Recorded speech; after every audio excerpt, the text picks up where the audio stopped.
Growing up, I always felt like the black sheep of my family, especially in comparison to my younger sister, Elaine, who is 2 years younger than me. Our parents, especially our mother, have shown blatant favoritism toward Elaine for as long as I can remember. I never understood why she was the favorite, but the signs have been obvious since we were children. My childhood was complicated from the start. When I was born, my parents were struggling financially and emotionally. For the first 6 years of my life, I was raised by my aunt and uncle while my mother dealt with severe postpartum depression. I was too young to understand what was happening, but I grew up feeling safe, loved, and cherished by my aunt and uncle. I thought they were my real parents, and for a long time, they were. But when I started school, things began to change. My parents would visit occasionally and gently explain that they were my real parents and that living with my aunt and uncle was only temporary. These visits confused me. I felt abandoned whenever they left, especially since they always took Elaine back with them. She was their priority, and that was clear even to a child. Eventually, when I turned 6, my parents took me back to live with them full-time. While I was excited to be reunited with my real family, that excitement quickly faded. I was expected to share a room with Elaine, despite there being a spare bedroom available. The idea was that sharing a room would help us bond as sisters, but Elaine despised the arrangement from the start. She mocked me constantly, criticized everything I did, and made it clear I wasn't welcome. As I grew up, Elaine's behavior only got worse. If I excelled in school, she'd call me a teacher's pet. When I practiced the guitar my aunt and uncle had gifted me, she told me I sounded awful. Anything that brought me joy became a target for her ridicule. Eventually, I gave up on the things I loved, hoping that she might accept me if I changed. But no matter how much I tried to please her, she found new ways to put me down. I hoped my parents would step in to help, but my mom would tell me to toughen up whenever I tried to talk about how Elaine's bullying hurt me. My dad remained passive, unwilling to get involved. I felt isolated and unloved and missed the warmth I had experienced with my aunt and uncle. They visited whenever they could and tried to mediate, but Elaine ignored them and my parents didn't care. The situation didn't improve with time. By high school, Elaine was incredibly popular, and she didn't like that I was starting to make friends. She spread rumors to sabotage my relationships, and while I tried to stand up for myself, I often felt guilty for retaliating. The tipping point came at my high school graduation. I was graduating with honors, and I hoped my parents would be there to support me. But a few days before the ceremony, my mother informed me that Elaine had a dance recital the same day and needed both of them to be there. My mother assured me that my dad would come to my graduation, but even he didn't show up, leaving to support Elaine at the last minute. When I walked across the stage, I looked into the audience, but there were no familiar faces cheering me on.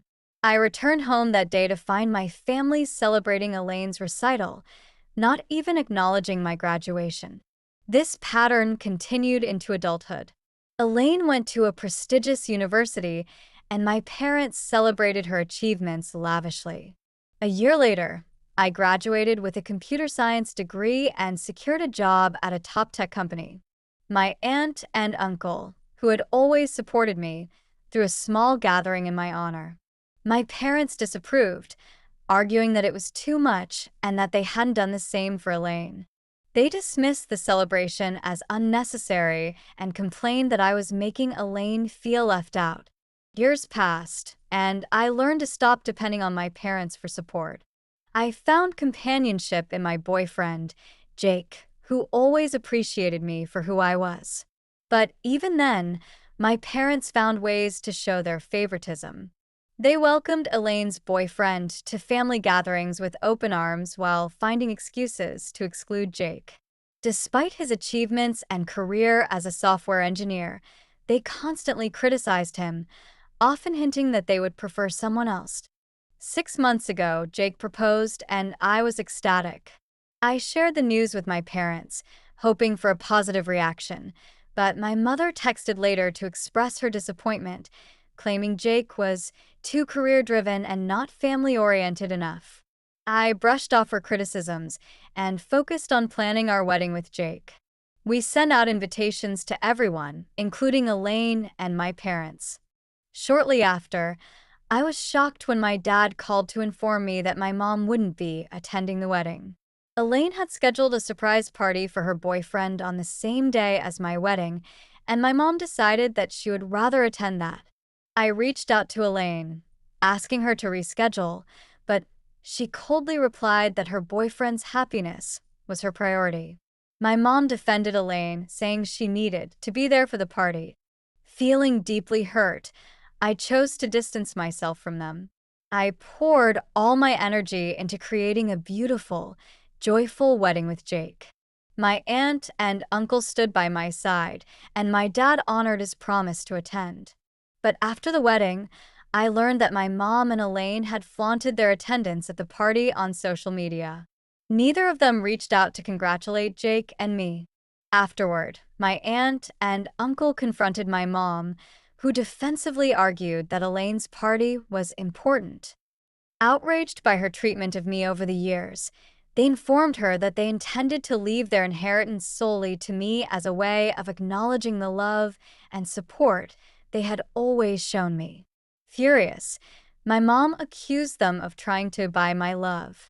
But they stood their ground, insisting that she had lost their respect and didn't deserve it. Following this confrontation, my mom called me, pleading for forgiveness. She even suggested that Jake and I hold a second wedding ceremony so she could attend. I refused, telling her that I was done trying to please her at the expense of my own happiness. The inheritance didn't concern me. It was their choice, not mine. In a surprising twist, Elaine reached out, admitting she regretted missing my wedding. She confessed to feeling pressured to compete with me for our parents' attention. For the first time, we had an open, honest conversation about our childhood, and while it didn't erase the hurt, it felt like a step forward. However, my mom continued to pressure my aunt and uncle about their will, even threatening to contest it, which only strained our relationship further. A few weeks later, my dad informed me that my mom had suffered a minor heart attack. Jake and I returned from a trip early to visit her in the hospital, where she admitted that years of regret and insecurity had fueled her actions.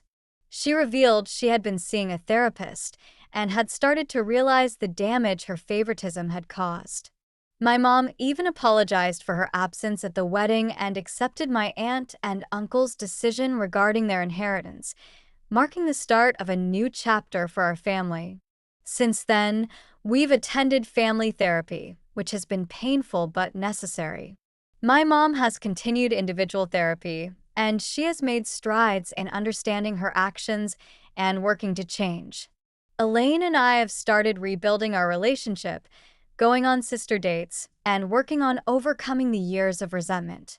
Even my dad, who had often stayed silent, acknowledged his role and has become more supportive. We're far from perfect, but we're healing.